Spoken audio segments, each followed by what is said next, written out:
From the White House in the office of the President of the United States, we present an address by Dwight D. Eisenhower. This is the farewell address for President Eisenhower, whose 8 years as chief executive come to an end at noon Friday. Good evening, my fellow Americans. We now stand 10 years past the midpoint of a century that has witnessed 4 major wars among great nations.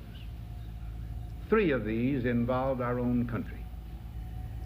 We have been compelled to create a permanent armaments industry of vast proportions. 3.5 million men and women are directly engaged in the defense establishment. Now, this conjunction of an immense military establishment and a large arms industry is new in the American experience.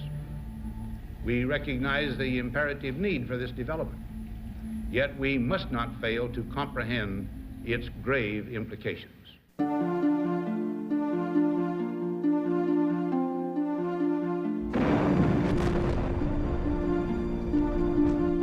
What are we fighting for? Why do we bury our sons and brothers in lonely graves far from home? Our men are dying to preserve a way of life. These privileges, these rights, they're precious enough to fight for, precious enough to die for.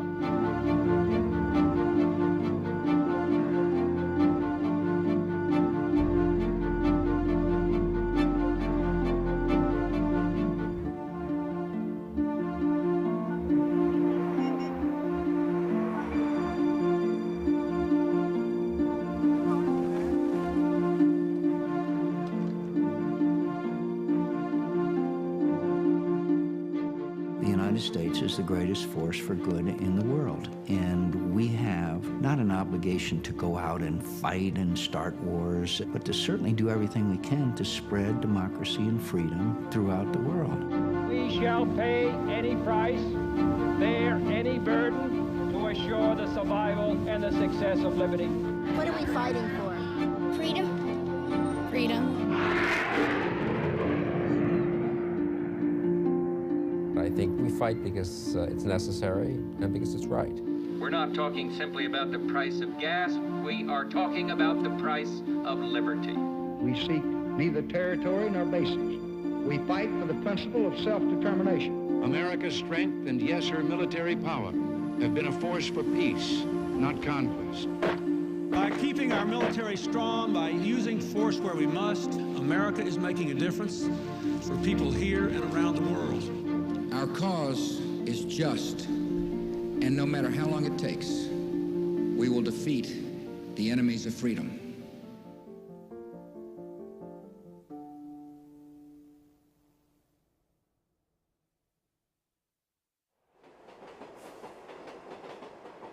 I was on my way into work, and I was taking the subway, which is elevated subway.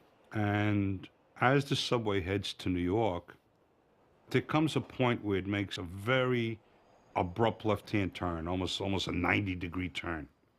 And when it does that, the wheels of the subway always screech loudly. If you look out the window, that's when you can see the World Trade Center. I was sitting on the subway reading, as I always do. Train made the left-hand turn, the wheels screeched.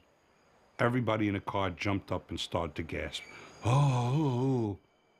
And I look up, and there's the building with smoke pouring out of it.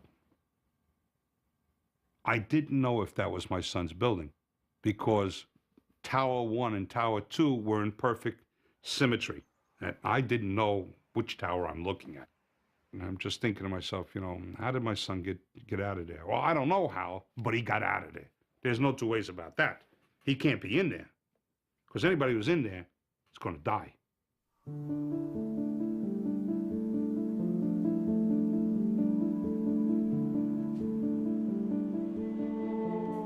Blowback. It's a CIA term. Blowback does not mean simply the unintended consequences of foreign operations. It means the unintended consequences of foreign operations that were deliberately kept secret from the American public, so that when the retaliation comes, the American public is not able to put it in context, to put cause and effect together, that they come up with questions like, why do they hate us? The forces of evil declared war on the Americans. Not since Pearl Harbor has there been so much national Freedom and democracy are under attack. Why do they hate us? That's the question everybody's asking. Our government did not want the forensic question asked. What were their motives? And instead chose to say they were just evildoers. And the towers keep falling. Every 5 minutes, there go the tower again. I got on the phone, I called NBC. I'm listening to your newscast. How many times are you going to show those goddamn towers coming down? Don't you have any respect for the people who have family and friends in those towers? Do we have to keep watching them fall down? I watched them fall down 50 times already. When are you going to stop? Please stop.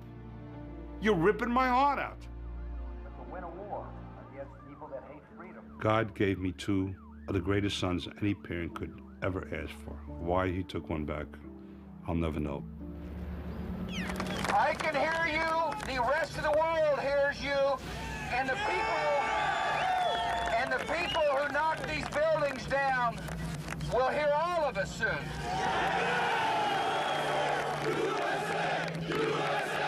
Somebody had to pay for this. Somebody had to pay for 9/11. I want enemy dead.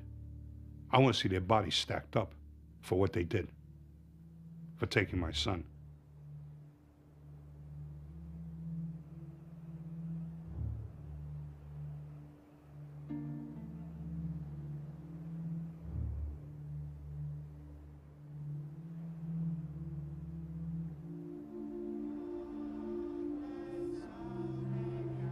There was a moment when the entire world was behind us. There was 1 million people demonstrating in the streets of Tehran in favor of the United States.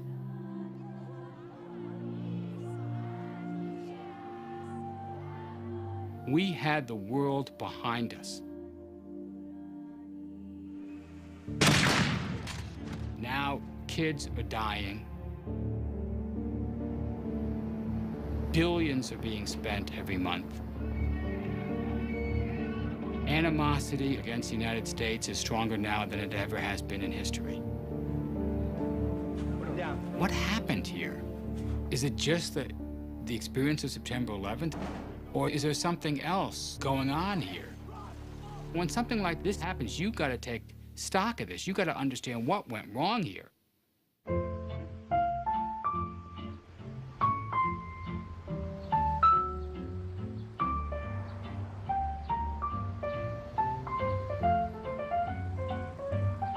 We live here in the United States of amnesia. No one remembers anything before Monday morning. Everything is a blank. We have no history. Guatemala, 1954. The United States intervened unilaterally to protect its vital interests. Lebanon, 1958. The United States feels its policy of containment in the Middle East is threatened. Responds openly and unilaterally. The United States intervened in Laos, the Congo, Brazil. There are so many theories about what happened in Iraq and why we really went in, but when you look at the history of the United States, almost every president, there is something we don't like somewhere in the world, and we've got to dispense military force. Ronald Reagan invaded Grenada in 1983. Last night, I ordered U.S. military forces to Panama. This is not about one president or one party. We fight as a nation because we perceive it is in our interest to fight. And we then mention words like freedom and nice common values that who can be against freedom, when in fact much more has been going on privately. Just completed a meeting with our national security team, and we've received the latest intelligence updates. The deliberate and deadly attacks which were carried out yesterday against our country were more than acts of terror. They were acts of war. September 11th, 2001, provided a group of people deeply committed to the expansion of the American empire the opportunity to implement plans that they had been laying since 1992. At that time, a young Paul Wolfowitz was working in a subordinate position under Dick Cheney, who was then Secretary of Defense in the Pentagon. With the collapse of the Soviet Union in 1991, Cheney orders Wolfowitz to write a plan, to write a grand strategy, that it was now our destiny that without the Soviet Union, there is no one who can possibly approach us in military terms. It says that's the way it ought to be, and our policy must be to maintain and expand that we are the new Rome. That's their strategy. On 9/11, they begin to implement it. It's not just simply a matter of capturing people and holding them accountable, but removing the sanctuaries, removing the support systems, ending states who sponsor terrorism. The people who came in with the president, or many of them anyway, were certainly prepared to shift direction, and in a radical direction. I think it's fair to say radical. When September 11th happened, the president and his top advisors said to themselves, correctly, I think, we need to rethink American foreign policy. And I think that would have happened even without September 11th. But September 11th was really the event that changed American foreign policy. Well, I was in the Pentagon when we got hit. You know, yes, it did change. It was a very dramatic and terrible thing. And it does change your perspective. But the war in Iraq had nothing to do with the war on terrorism. That was a huge leap, a manufactured leap, in order to implement a very calculated and pre-developed foreign policy. We must take the battle to the enemy, disrupt his plans, and confront the worst threats before they emerge. The Bush doctrine is that preemptive strikes or preemptive conflicts, which were never contemplated in the past, now have to be contemplated under certain scenarios. If you saw a missile about to be launched and you could kick it over before it could be launched, you'd do it, of course. If you saw someone about to shoot at you and you thought you could shoot first, you'd do it. It's common sense. I don't know anybody who doesn't agree with that. So what's the big fuss about preemption? The Bush doctrine is certainly not something unprecedented, unknown in American life. This statement that we are going to dominate the world through military power, that we reserve to ourselves the right of preemptive war. It is an extreme statement of what has been there in the works for a long time. World War II is, without question, the formation of the American military empire. General Dwight D. Eisenhower, Supreme Commander-in-Chief, Allied Expeditionary Force. I have complete confidence that the soldiers, sailors, and airmen of the United Nations will demonstrate that an aroused democracy is the most formidable fighting machine that can be devised. Eisenhower was there and saw it happening. He had seen the buildup of the American military to fight World War II. In this war, more than any other in history, we are on the side of decency and democracy and liberty. He believed very deeply in the necessity for World War II and felt that Nazism was a terrible tyranny. And he brought this conviction and drive to defeating Nazi Germany. People waited for this moment, the culminating victory, the end of the war. We were on top of the world. We were the only unwrecked major power on Earth. Europe was bleeding to death. Japan was gone. Those paper cities had all been burned up. So what are we doing?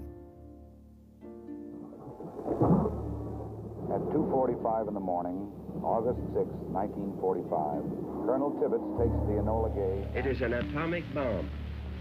It is a harnessing of the basic power of the universe.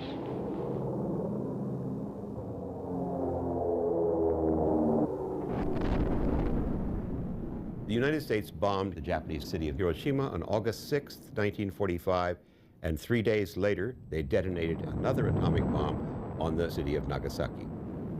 What has been done is the greatest achievement of organized science in history.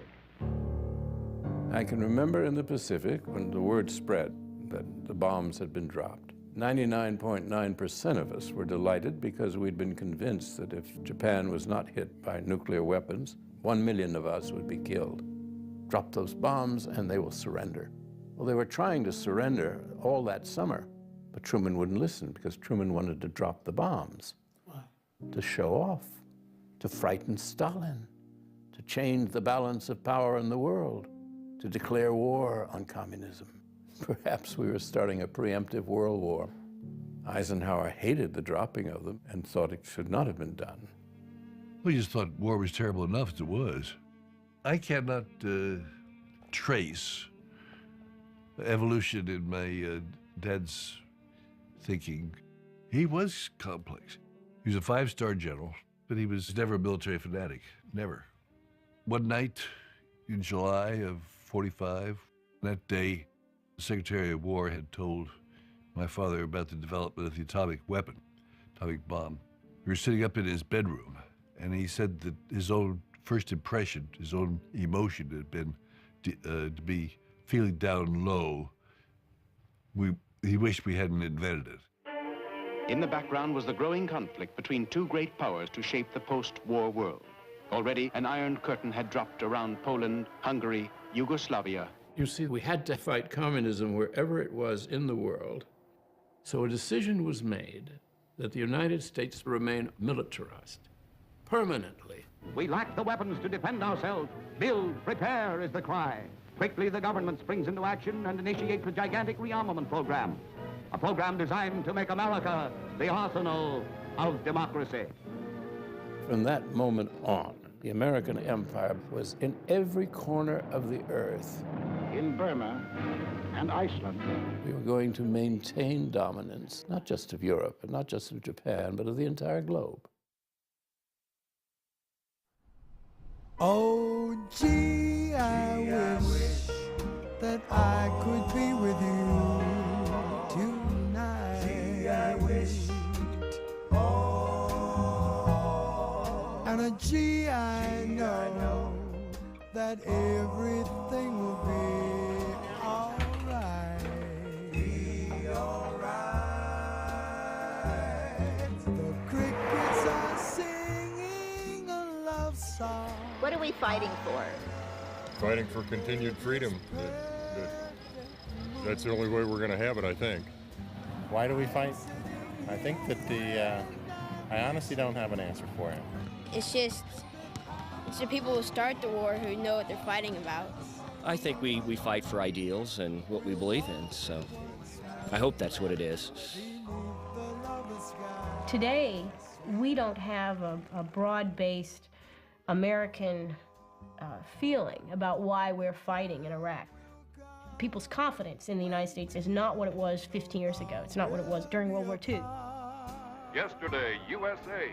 Precious celluloids, such as the Why We Fight orientation films, familiarizing our soldiers. You know, it's interesting, Why We Fight was actually the title of a series of World War II films that were done by one of the great directors.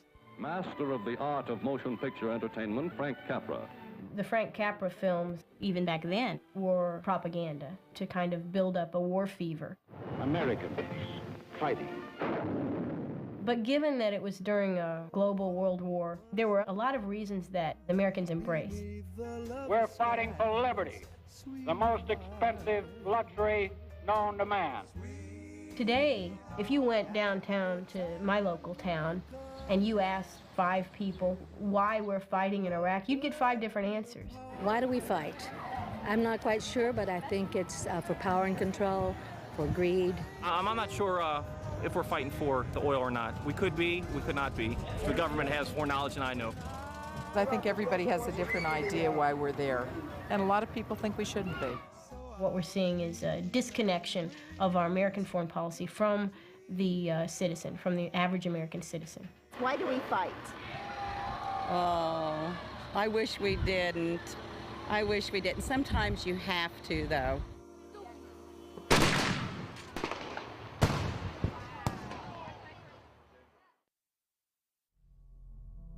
Assassination, people sometimes think with precision weapons that maybe you can now assassinate people from very high altitudes. I mean, golly. First of all, if it's a fixed target like a building, you have the time to understand it, its location. The next hardest target is one that moves around, and the single hardest target of all is a human being. Sometimes before you can bring about democratic change, you have to remove the obstacle to democratic change. You have to remove Saddam Hussein because there's no hope for democracy with Saddam there. The point, in many ways, for these guys wasn't just to topple Saddam, it was to transform the Middle East. They want to take the U.S. military and go in and shore up American interest in the key area of the world. And that's their vision. They want to spread democracy around the world on the point of our bayonets. تتمنين العراق أن يصبح مثل أمريكا؟ والله شو أقول لك، يجوز أكو ناس ترتاح أكو ناس ما ترتاح. ما أريد مثلا يعني، أريد مثل أمريكا، مثل شوارعها، حدائقها، بنائها، هيك أريد. إحنا من البداية واقفين ضد أمريكا، لكن أكو ناس اللي كانوا يرحبون بأمريكا هو قال صدق ديمقراطية وصدق أمريكا تحررنا. في الصراحة كيفنا كل احنا صفقنا. شو نصيح؟ عاش بوش، مات صدام. احنا جاي نصفق عاش بوش، مات صدام. I think most Americans don't want to police the world, but I think most Americans understand that if we don't at least help police the world, then no one's going to. Where the debate and controversy begins is how far does the United States go, and when does it go from a force for good to a force of imperialism? People complain a lot about American arrogance and American power, but the great threat for the future is not American power and American strength. It would be American weakness and American withdrawal. They do believe that this is not only for the long-term benefit of the United States, but it's for the long-term benefit of everybody else as well. We'll bring them American values, prosperity, peace, all the rest of it. But the way we're going to do that is to take over, even more than we did at the height of the Cold War. 3, 2, 1, fire! After the Second World War, the United States literally divided the world up into commands. And some American officer was responsible for every region of the world. There was this domino theory. If any of these places fall to communism, then the next place and the next place and the next place will fall as well, and the next thing you know, they're in Missouri. Once upon a time, your hometown was safe, but not now. It is possible for a rocket to strike your home, right now, today, right now. And what defense remains? Strength. Strength, ready if we need it.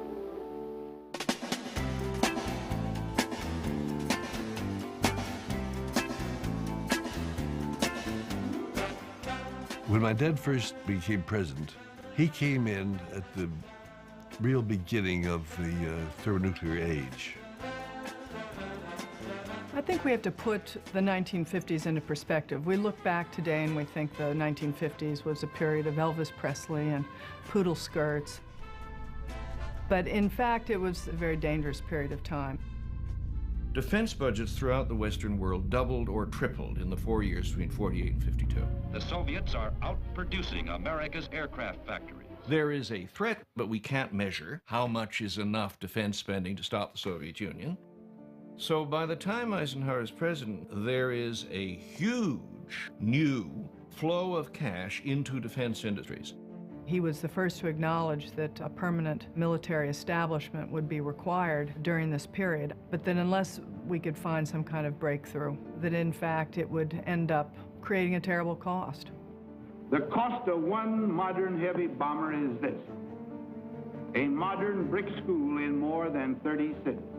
It is 2 electric power plants, each serving a town of 60,000 population. It is 2 fine, fully equipped hospitals. We pay for a single fighter plane with 500,000 bushels of wheat. We pay for a single destroyer with new homes that could have housed more than 8,000 people. This is not a way of life at all, in any true sense. Under the cloud of threatening war, it is humanity hanging from a cross of iron. My father, as president, had strong guiding principles. He used to say, modern weapons take food from the hungry and shelter from the homeless. And so he was fighting with the Pentagon all the time for asking for too much and Congress for giving it to him. I don't believe we should pay 1 cent for defense more than we have to. Well, Eisenhower saw us starting to build program after program that was just out of control. And his own ability to shape national security policy was being hemmed in by these forces he couldn't control, and he was the president. On at least one occasion, Eisenhower was heard to say by those in the room, "God help this country when somebody sits at this desk who doesn't know as much about the military as I do."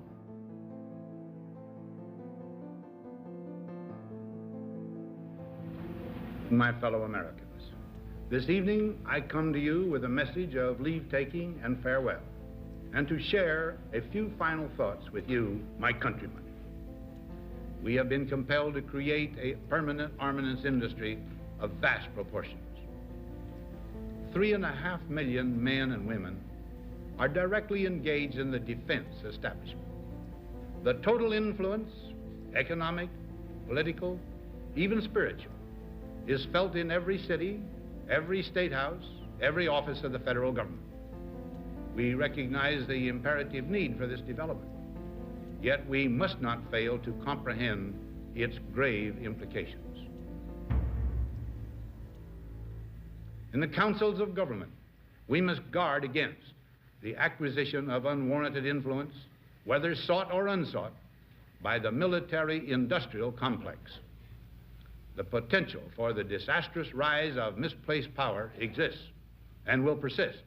You have to realize this is one of the great presidents, great military leaders. On his way out the door, at the end of his second term, he says, by the way, watch out for the military-industrial complex. People know that he invented the phrase military-industrial complex, but very rarely do you see the whole thing and realize how utterly strident his warning was.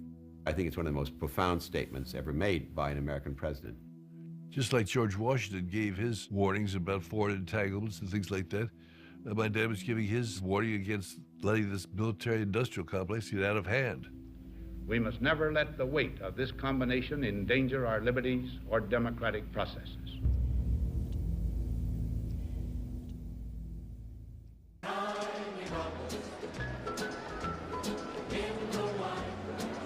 This is a medium machine gun, 7.62 millimeter, over 450 rounds a minute.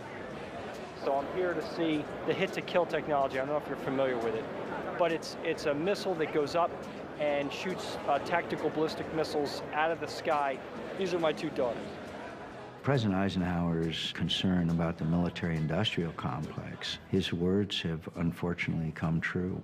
He was worried that priorities are set by what benefits corporations as opposed to what benefits the country. Name any playing card that will come into your mind. 1, 2, 3, name a card. Perfect. Now, we've never met before. No collusion. Which is really odd because collusion is our business. Yes, collusion with the military. You know, people sometimes think of the defense budget as you got to arm the troops, defend the nation. But for most people that are involved in it, you realize this is business. Competition for contracts between very large corporations. Industry has to have a bottom line that's black, otherwise their shareholders don't like that. So they have to find ways to interest the government in continuing to buy the product. Lockheed Martin and McDonnell Douglas and Boeing. Throughout America, there are factories, there are corporations that are involved on a daily basis to produce the weaponry, the ammunition, to carry out the American way of war. I'm just gonna take your driver's license. Hi, sorry, cold hands, warm heart. The overall Raytheon mission in general is to be the premier supplier of solutions and meet all our customers' needs. Our job is to provide tactical missiles for all practical purposes. Paveway laser-guided bombs, Tomahawk missiles, Stinger missiles, Phalanx, which is actually a great big gun. The American way of war has been described as overwhelming firepower supported by overwhelming logistics. For every shooter out there, every man with a gun, there are hundreds behind supporting, providing the ammunition, the boots, the gas for the tanks, the oil. I don't guess I'm real proud of the fact that I make bombs, you know, for what they're used for. I think about when I see something explode over there, did my hands actually help make that, you know? I'd rather really be helping Santa make toys is what I'd really rather be doing. We try and connect our people with the actual guy in the field, in the plane. Some of them are their sons or their daughters. Your son is a reservist? Yes, he is a reservist with the 652nd Engineers. Sometimes I'm okay, and other times I could cry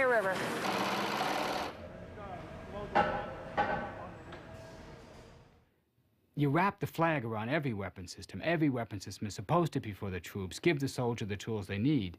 But really what it ends up becoming is product competition. If you had the same car year after year, if industry didn't change the car at all, would you buy a different car? No, but when they come up with something that's got extra bells and whistles on it that suits what you need it to do, then you'll buy more. If you look at the weapons that we're buying, new aircraft carriers, new submarines, F-22 fighters, you know, for an attack that the FBI estimates probably cost Al-Qaeda or Osama $500K to pull off, we are now spending more than we did at the peak of Vietnam. A lot of what's going on is simply because people don't understand the larger architecture of how the Pentagon operates. Mr. Chairman and distinguished members of the committee, I am the U.S. Air Force Program Manager for the Boeing Company. Let's use the example of buying a weapon like a new fighter plane for the Air Force.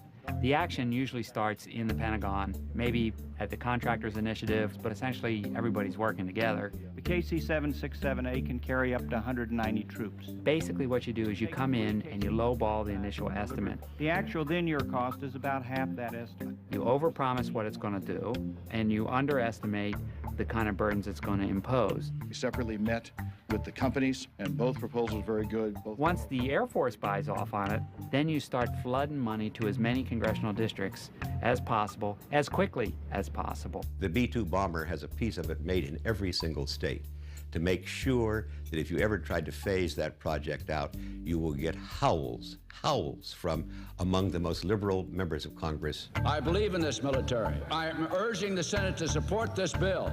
$66 billion for our men and women in uniform. Well, I just want to thank the chairman for working with me and adding $100 million to upgrade 10 additional B-1 bombers. And that B-1 has been a great asset for the projection of power for the F-35 Joint Strike Fighter, the F-A-22 Raptor, and because the military-industrial complex is not 2 links, it's 3. It's the military and the industry and Congress. For a congressman, defense spending means jobs. Humvees are manufactured in my district in Mishawaka, Indiana by... Losing 100 defense jobs in his district could mean 500 votes. It's not just the 100 workers, it's their spouses, it's their children. It's the representative's duty to bring home the bacon. I am also grateful for the work that the House Armed Services Committee has done to fully fund the FA-22 program this year. God bless our contractors. It is our conclusion that the Lockheed Martin team is the winner of the Joint Strike Fighter program.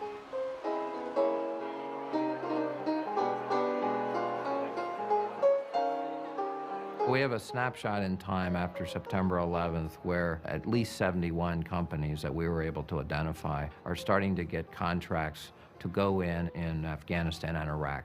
All of the top 10 companies had former U.S. officials who had worked in the Pentagon or other parts of the U.S. government on their boards of directors or as their top executives. It's known as the revolving door, and people cash in all the time. Public officials go to work for companies, and they make triple, quadruple, 10 times, sometimes as much money as they used to make in public service. There's too close a relationship, and there's outright, I hate to use the word corruption, but it borders on it, the behavior of some of these individuals, both in industry and in the Pentagon.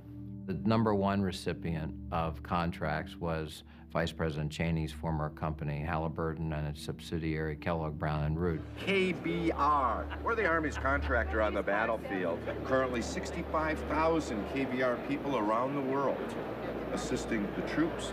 And 10 of what? You know, the military-industrial complex isn't just the people in the Pentagon and the people producing the weapons. It's now increasingly got a very large service sector. Ham and eggs. Things that troops used to do, like peel potatoes and do laundry, we now have contractors doing. Somebody has to do this work. And the Halliburton thing is just an outrageous effort to associate the vice president with the activities of a company with which he has no connection at all. Congressional critics are questioning whether Dick Cheney helped Halliburton get billions. The FBI has revealed it is expanding its investigation into how Halliburton Company billed taxpayers for its contract work in Iraq. And it now appears some of those contracts were awarded with the knowledge and approval of the Vice President's office, which would seem to contradict his previous statements. As Vice President, I have absolutely no influence of, involvement of, knowledge of, in any way, shape, or form of contracts. We did a report that took 2.5 years, $600,000, 33 people, including 10 investigative reporters on 6 continents, looking at private military companies and outsourcing war all over the world. And we noticed that in 1992, there was a contract of $9 million given out to a company, Kellogg Brown and Root, to study the idea, should the Pentagon start using the private sector to do some of the support type functions like food service, latrine duty, but even maybe some military things as well. And the Secretary of Defense at the time was one Dick Cheney. So Cheney gives the contract out. Kellogg Brown and Root comes back and says, this is a terrific idea. The next 10 years, they get 700 or 800 contracts to do just that. Well, I ran Halliburton. I'm proud of it. Halliburton's a quintessential. This company brought in a Rolodex guy, a former U.S. congressman, defense secretary, chief of staff to a president, to make sure that he could get doors opened, not only in Washington, but in capitals all over the world. And yes, he becomes personally wealthy from that. No question about it. His net worth went from $1 million or less to $60 or $70 million in the span of 5 years. Are you ready to take the oath? I am. Please raise your right hand and repeat after me. So we elected a government contractor as vice president. Congratulations, Mr. Vice President. This could be Indonesia, sounds like Russia, Nigeria. No, it's the United States of America, and everything I just said is entirely legal, and it is our system of legal corruption. If I am sure of anything, I'm sure of this. Vice President Cheney had nothing to do with the award of any contract to Halliburton. He wouldn't pick up the phone. He wouldn't whisper in someone's ear, I know him. He just wouldn't do it. It looks bad. It looks bad. And apparently Halliburton more than once has overcharged the federal government. That's wrong. How would you tackle a problem like that? I would have a public investigation of what they've done. What's that? Vice President's on the phone? Okay. Probably have to take the call. Whenever you get into a situation where anybody's got unwarranted influence, it has the potential to be deeply distorting. It corrupts our system. You don't have to show that he directly came in and hit the cash register button, the door flew open and he took some money out and put it in his pocket. It's to say anybody allocating things at the Department of Defense knows who the Vice President is, knows what his connections are in Halliburton. We have a process that has a seamlessness where the corporate interests that stand to benefit are so intertwined and interwoven with the political forces that the financial elites and the political elites have become the same people. You do have to follow the money. If you follow the money here, it's not so much that Halliburton wanted a war, so they told Dick Cheney to go get one for him. It wasn't that. But you do get a willingness to go to war. Ayes are 296, the nays are 133. The joint resolution is passed without objection. You get a willingness to look at the cost-benefit scenario. American people who have a son or a daughter that's going to be deployed and maybe shot at, maybe killed or maimed in Iraq, they look at the cost-benefit and they go, I don't think that's good. But when politicians who understand contracts, future contracts, when they look at war, they have a different cost-benefit analysis. The defense budget is $750 billion. Profits went up last year well over 25%. I guarantee you, when war becomes that profitable, you're going to see more of it. I don't know how you would want to assess the reasons the United States went to war in Iraq. But ultimately, you have to ask yourself at the end of the day, does any of this contribute to whether or not we are making valid and appropriate decisions about our conduct of foreign policy?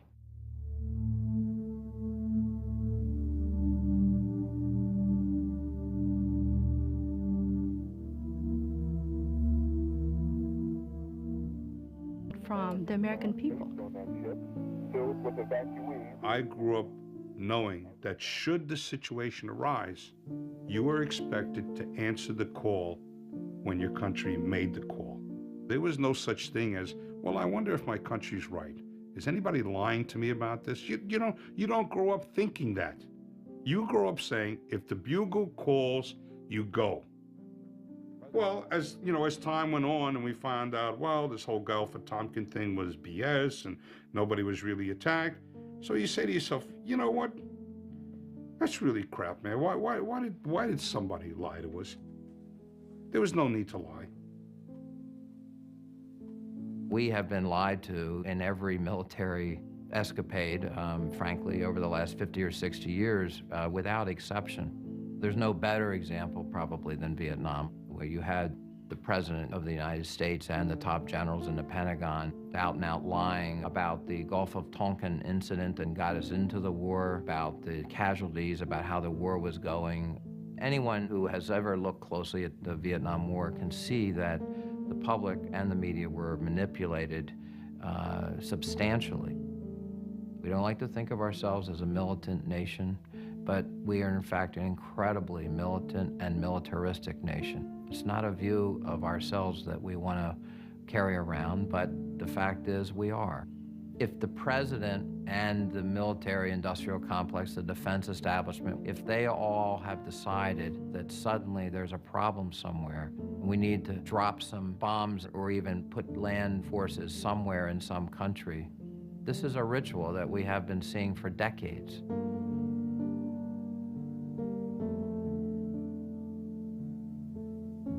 We've toppled governments, we've done coups d'etats, we've used intelligence services for covert purposes and done horrible things around the world, and we have put up with the most heinous human rights abusing countries.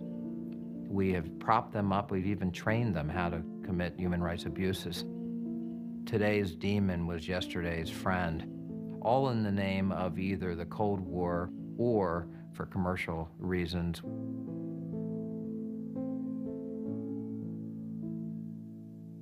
It's basically economic colonialism. No one uses the colonialism word, but instead of just taking over the countries, we have a better way. We just go in and have free markets. Whether we're trying to sell our products to their citizens or we're trying to mine their resources, we need to be in that country for some reason, and therefore we're going to talk about free markets, free trade. But what's really going on is we want our companies to get rich in your country. There she is. That's what all the fuss is about, oil. It's kind of pretty, isn't it? Oil, coming up out of the ground to make life a bit more easy for all of us. The United States is the world's largest consumer of fossil fuels. Oil is what drives the military machine of every country. That is, it provides the fuel for the aircraft, for the ships, for the tanks, for the trucks. Control of oil is indispensable. When you run out of it, your army stops. There is a direct connection between events that happened more than 50 years ago and the war in Iraq today. In 1953, the Prime Minister of Iran, Mohammad Mossadegh, became extremely irritated. The British were ripping off his country's national resources. He wanted a greater share in it. The British came to the new President Eisenhower and asked for help on this. Eisenhower very conveniently declared Mossadegh to be a communist, and we then set the CIA to overthrow him. 3 days of bloody rioting culminating in a military coup. The result was we brought the Shah to power, and he created an extremely repressive regime that within 20 years had led to a revolution against him. The Ayatollah Khomeini creates a government that is violently anti-American. For Americans shot up the hills. Khomeini said, quote, I pray to God to cut the hands off all those foreign advisors. In the after-action report by the CIA on what they had done in Iran in 1953, they said, we're going to get some blowback from this. We then made a puppet out of Saddam Hussein in Iraq, who was a friend of ours. He was an asset in the CIA's computers. We did so because he was anti-Iranian. He was very fearful that the revolution in Iran would spread into his country. He therefore went to war with Iran. The war was extremely bloody, went on throughout the 1980s. Unfortunately for Saddam Hussein, he began to lose the war. At that point, in comes the United States in the form of Donald Rumsfeld, sent to Saddam Hussein by President Reagan to tell him, we will supply you with intelligence, we will supply you with the weapons you may need through covert means. It is why cynics in Washington say, we know Saddam Hussein had weapons of mass destruction, we have the receipts. This is what we mean by blowback. He remained a friend of ours right up to his invasion in the summer of 1990 of Kuwait. We became alarmed when he invaded Kuwait that he could also go on and invade Saudi Arabia itself. The largest reserves of oil on earth. We stationed troops in Saudi Arabia. It was a mistake in every sense of the term. Remember, Osama bin Laden had said, I resent the government of Saudi Arabia for using Americans to defend Saudi Arabia against Iraq. At that point, we began to fear that we were going to lose our position in Saudi Arabia. Well, the second largest source of proven reserves on earth are in Iraq. This leads us now to demonize our previous ally and to prepare the American public for the thought that we must take him out. So throughout the summer, something was operating in the Pentagon that was unique. In August of 2002, it was announced to us that all of those folks that had come in and made up this expanded Iraq desk would be called the Office of Special Plans. The Office of Special Plans was created in the Rumsfeld Department of Defense in order to produce the intelligence that the President and the Vice President wanted, making an enemy out of Iraq. Pull up a chair over here, General. The Office of Special Plans had one primary job, and that was to produce a set of talking points on the topic of Iraq, WMD, and terrorism. And we were to use them in any document that we prepared, exactly as they were written in their entirety. We were, all of us, myself included, very familiar with what the intelligence was saying about Iraq. But the problem was, when you look at what was in these talking points, you could tell it was designed to convince the reader that Iraq, and Saddam Hussein specifically, constituted a major, serious, terrible, evil threat to not just his neighbors, but to the United States. His regime has the design for a nuclear weapon, was working on several different methods of enriching uranium, and recently was discovered seeking significant quantities of uranium from Africa. And that would be the statement. He's actively seeking it, and this means that he's a danger. But the intelligence actually said that Saddam Hussein in the 80s, in the late 80s, actively sought fissionable materials in Africa. But he hasn't done anything like that in the past 12 years. The statement would act like he did it yesterday, taking bits of intelligence out of context, without the qualifiers, without the rest of the story, and placing it as a bullet and presenting it as if it's a factoid. There is no doubt that Saddam Hussein now has weapons of mass destruction. And this was given to us, action officers, to use in papers that we would prepare for our higher-ups, to include guys like Wolfowitz and Rumsfeld. The United States knows that Iraq has weapons of mass destruction. The UK knows that they have weapons of mass destruction. Any country on the face of the earth with an active intelligence program knows that Iraq has weapons of mass destruction. These guys were manipulating public opinion, okay, creating falsehoods and fantasies to inspire fear in the American people so that they could have their war. The President of the United States. If war is forced upon us, we will fight with the full force and might of the United States military, and we will prevail.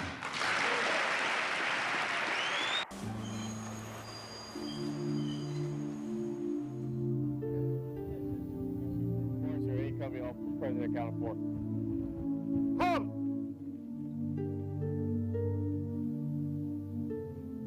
The reason we're in Iraq, first off, has not honestly been told to the American people. It certainly had nothing to do with the liberation of the Iraqi people.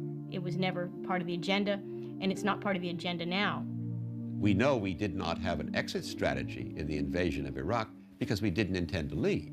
We are in the process right now of building 14 permanent bases in Iraq. There is this incredible hubris right now that we are invincible and we are the preeminent power on planet Earth. American power and American empire is actually flaunted in people's faces around the world, where we rub our shoe in their face and tell them that we're top dog. And you will work with us because you sure as hell don't want to be against us. The world has changed, and we're not going back to where we were. I find one of the sillier ideas is the notion, and you hear it all the time, American policy has been hijacked by a handful of people, and as soon as they're out of there, we're going to go back to the way it was. They're wrong about that, because we are not the same people we were before. We're walking on thin ice. We are treading the same path taken by the first democratic regime ever created in the Western world, namely the Roman Republic. The Roman Republic inadvertently acquired an empire around the world, and they then discovered that to maintain, expand, protect this empire, they required standing armies. Standing armies is what George Washington warned us against in his farewell address, that they will destroy the structure of government that we tried to create in our Constitution to prevent the rise of an imperial presidency. The single most important article in our Constitution is the one that gives the right to go to war exclusively to the elected representatives of the people, to the Congress. Our Congress, in October of 2002, voted in both houses to give this power to a single man, including the use of nuclear weapons if he so chose, and of course, less than 6 months later, he did choose to exercise it in Iraq. For too long, our culture has said, if it feels good, do it. Now America's embracing a new ethic and a new creed. Let's roll. I think the history of the United States as a work in progress and our attempt at democracy here is a constant struggle between capitalism and democracy. And there have been ebbs and flows where democracy looks like it's winning. You rein in those powerful forces. But the fundamental reality is that most of the government's decisions today are substantially dictated by powerful corporate interests. Clearly, capitalism is winning. على وضعها هذا وتصرفاتها هذه أمريكا تفشل وتفشل من الدول نهائيا وتصعد غير دول مكان أمريكا. وأنا مو سياسي لكن تحليلي كرجل عادي هذا أمريكا تخسر لأن تصرفات أمريكا مو تصرفات مال دولة كبرى. In my lifetime, I have seen the collapse of the Nazi, of the Imperial Japanese, of the British, French, Dutch, and Russian empires. They go down pretty easily. What I want Americans to understand today, the price of liberty is eternal vigilance, and we have not been vigilant since Dwight Eisenhower issued his warning to us back in 1961 about the dangers of unauthorized power in the form of the military-industrial complex. We should take nothing for granted. Only an alert and knowledgeable citizenry can compel the proper meshing of the huge industrial and military machinery of defense with our peaceful methods and goals, so that security and liberty may prosper together. You got to realize 20 years of the military, you're trained always to respect authority, to be a team player. When the war started in Iraq, I hit a turning point in where my values as an officer diverged. Hey, buddy! I had to basically remove myself. So why we fight? I think we fight because too many people are not standing up saying, I'm not doing this anymore.